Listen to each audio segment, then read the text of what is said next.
Sejam todos bem-vindos ao webinar Fábrica do Futuro. Como aplicá-la hoje?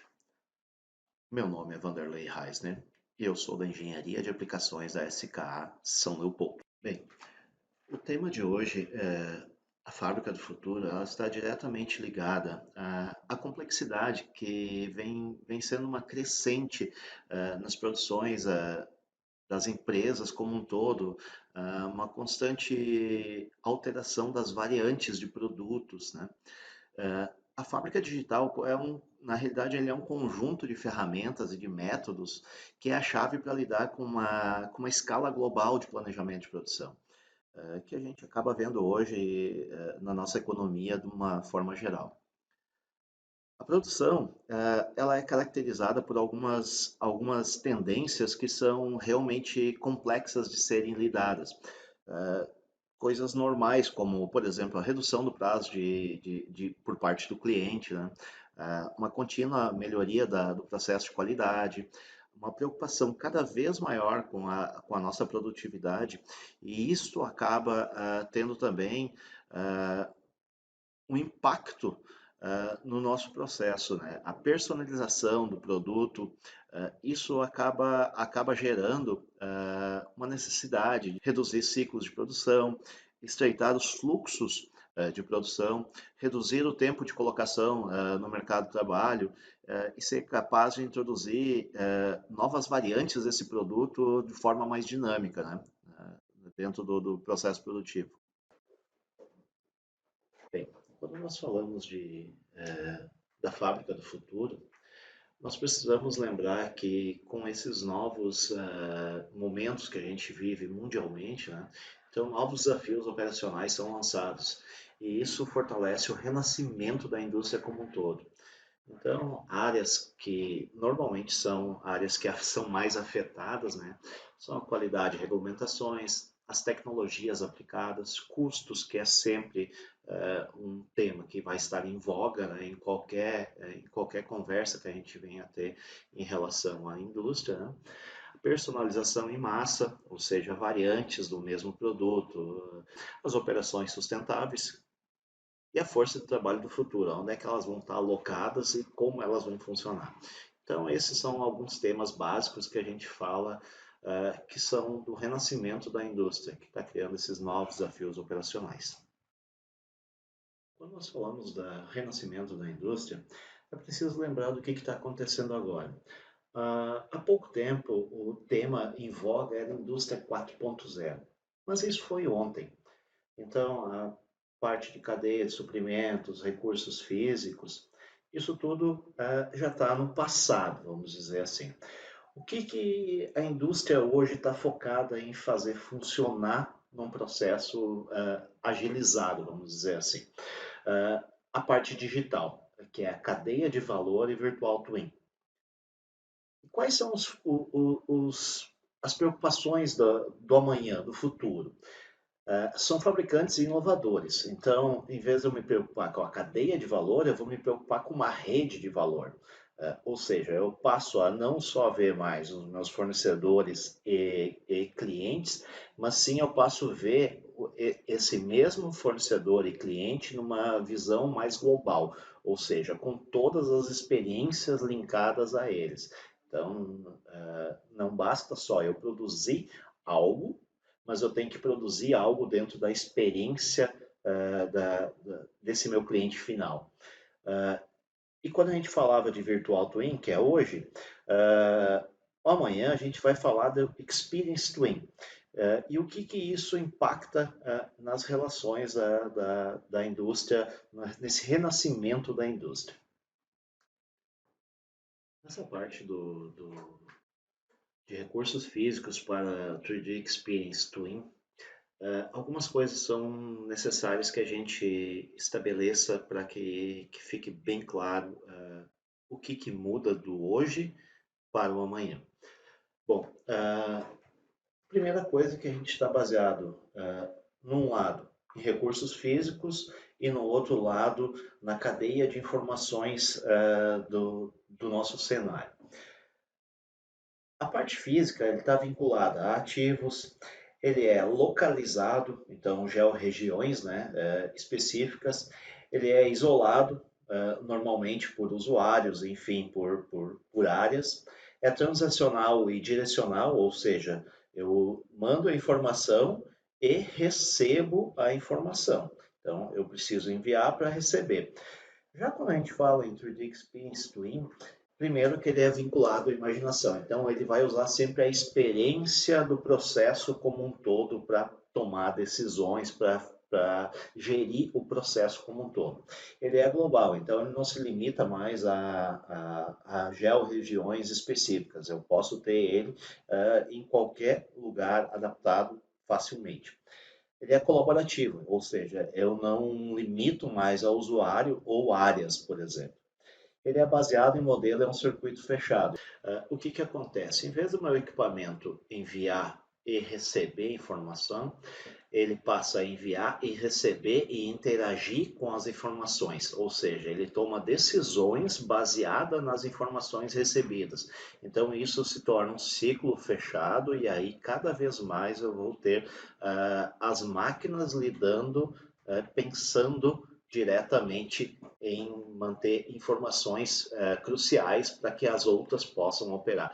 E assim é todo um processo. Eu usei o equipamento como exemplo, mas existe toda uma cadeia que pode se beneficiar disso. Bem, Fábrica do Futuro e como isso acontece, nós temos 4 tópicos principais para abordar. Tá? Neste webinar, nós estaremos abordando os 2 tópicos iniciais, que é a engenharia de processo e a engenharia de manufatura. Na engenharia de processo, nós vamos abordar alguns temas específicos, que são eles: definir um layout de planta, simular um fluxo de fábrica, simular equipamentos e ergonomia e treinar virtualmente. Como isso vai acontecer? Bom, a primeira coisa é definir o layout de uma planta. Isso é importante que eu consiga estabelecer, porque muitas vezes eu preciso criar um layout e este layout é baseado num 2D, ou mesmo como nessa apresentação, ele está baseado num escaneamento 3D de todo um pavilhão, por exemplo, todo um parque fabril. E aí eu preciso alocar equipamentos. Então aqui é muito importante que eu possa alocar equipamentos que foram modelados pela minha engenharia, ou mesmo equipamentos que eu esteja trazendo de fora de algum player, enfim, algum fabricante de equipamentos que eu possa estar trazendo num step, num Parasolid e colocar isso dentro do meu processo. Então isso é muito importante. Que cabe na parte de simular um fluxo de fábrica, ressaltar o quão importante é definir muito bem um layout do parque fabril. A riqueza de detalhes é que permitem que eu tenha todo um processo, um fluxo realmente eficaz dentro das minhas análises para ver se o processo está correto, se as movimentações de pessoas estão de forma adequada.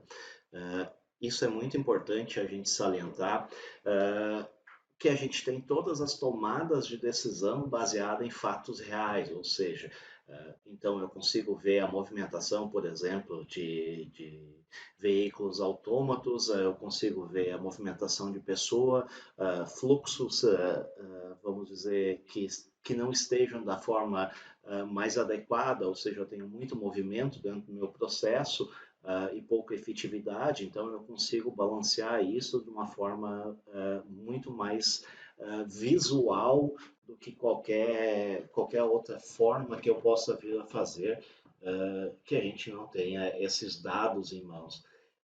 Por fim, eu consigo extrair todo um relatório desse processo que eu estou fazendo, de simular uma planta com os seus gargalos, saber a quantidade que foi produzida, a produção que foi atingida, se ela foi ou não, o, quantas horas, quanto a carga de trabalho por indivíduo eu consigo ter. Outro tema muito importante na engenharia de processo é simular equipamentos e ergonomia. Este é um assunto muito importante de ser tratado, pois trabalha, lida diretamente com a operação do ser humano, com o bem-estar dele e a preocupação com as normas vigentes para que eu tenha, não tenha problema de saúde relacionada a um equipamento com uso inapropriado. Para isso, a gente pode usar o 3D Experience Ergonomics.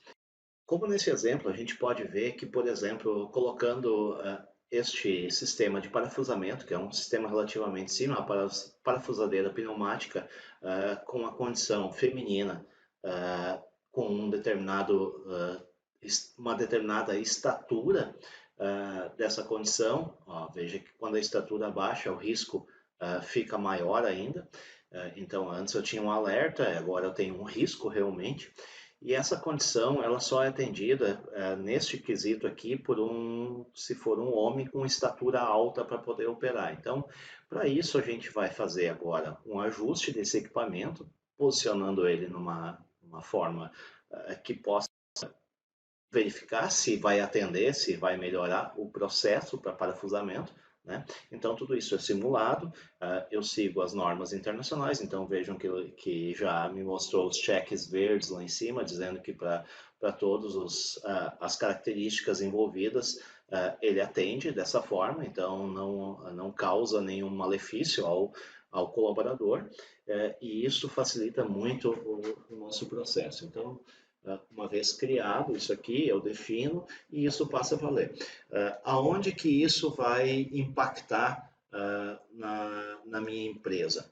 Bom, muitas vezes a gente acaba criando sistemas que, porventura, acabam sofrendo um custo muito alto para a execução dele, para criar esse equipamento, esse gabarito, e quando se chega no layout de produção, se descobre que esse processo é inviável, porque o gabarito foi mal pensado ou não estava na posição correta, então tem que se refazer de novo. Isso gera custos, gera atrasos, então isso tudo é fácil da gente prevenir nesse processo aqui, fazendo a parte da ergonomia.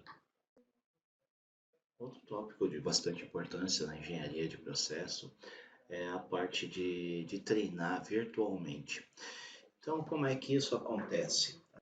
O processo tradicional é eu pegar um manual e aprender como é que faz, ou ter alguém ensinando.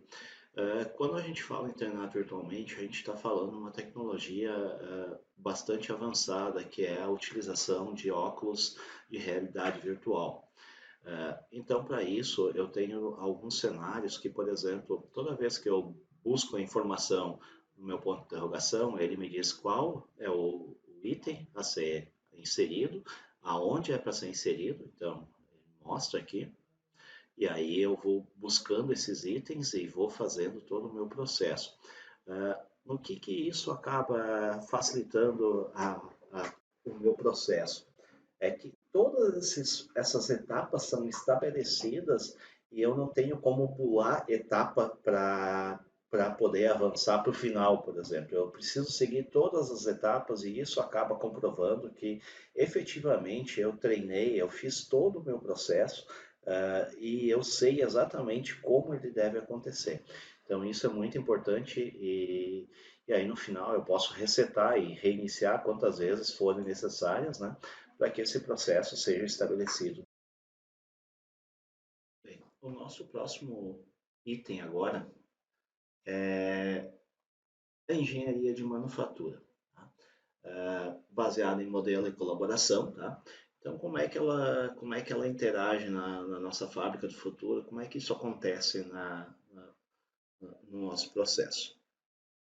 Bom, primeiro dos três tópicos que nós vamos abordar é melhorar o produto de definição de recursos, posteriormente definir o processo e criar instruções de trabalho. Então, como é que isso vai acontecer na prática?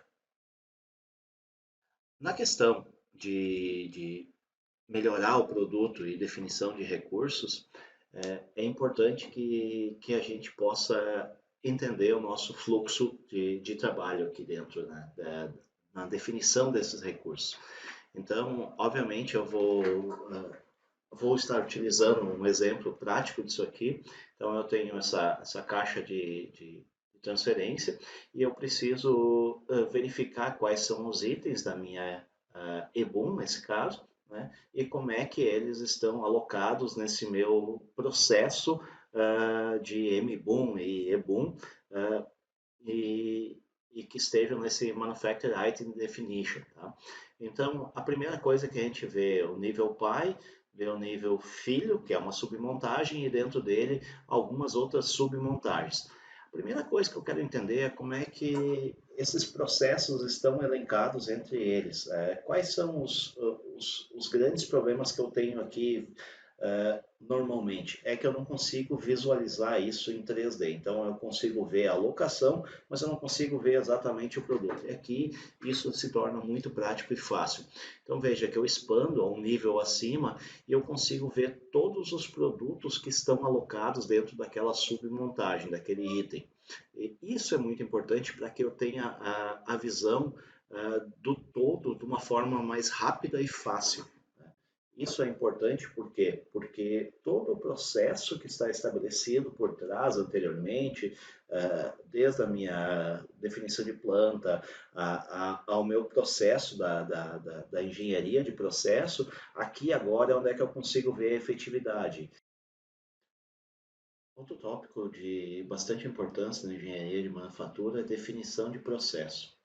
Então, quando eu tenho um processo definido aqui, onde é que eu tenho o meu produto, ele segue centros de trabalhos diferentes e porventura possa se juntar de novo em um outro ponto dessa minha linha, é importante que eu possa ter condições de trabalhar principalmente vinculada às minhas ordens de produção, aos meus processos como um todo. E isso acontece com uma frequência bastante grande, é que eu precise ajustar o meu fluxo, enfim, mudar alguma coisa vinculada ao meu processo que já estava estabelecido. Então, os tempos que eu tenho nesse processo, as minhas ordens de produção, frequentemente eu tenho que alocar esses recursos para que eu possa, enfim, colocar mais alguma coisa que surgiu com uma urgência, estabelecer as minhas prioridades, né, fazer o balanceamento desse processo. Então, aqui a gente está dentro do Ordens, que é o APS da Dassault, que permite que eu faça esses alocamentos, mova operações, enfim, que estavam de um operador para outro, eu aloque isso da melhor forma possível para que eu possa atender as minhas demandas, as minhas modificações no meu processo.